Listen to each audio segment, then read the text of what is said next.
Vancouver's downtown east side, a side most people don't see. Its seedy hotels, dirty roads, its army of the down and out. It's also home to roughly 5,000 intravenous drug users, 1/3 of whom are HIV positive. Junkies often share dirty needles and are among the most at risk for AIDS and other infectious diseases like hepatitis C.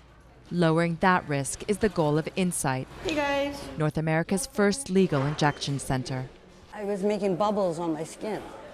Missing, it's called. The nurse came over and she showed me how to tie myself properly and how to pick a vein. Women IV drug users are particularly vulnerable. Many turn tricks to pay for their drugs. Surprisingly, even long-term junkies don't usually shoot up themselves, leaving them at the mercy of pimps and partners and their used needles. It's very common for women to rely on men, such as their bosses or their partners, to inject them, even if they've been using for years.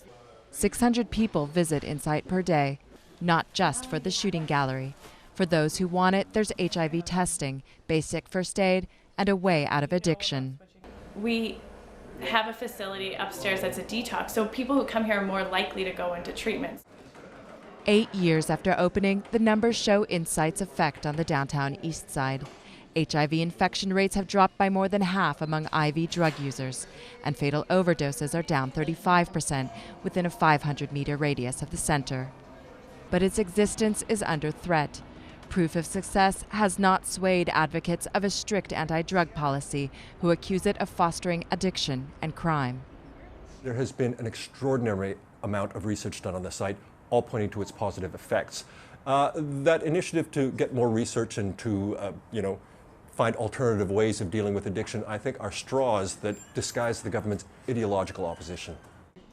Though its special exemption from anti-drug laws expired years ago, a regional court ruled Insite could keep running. But the federal government has appealed.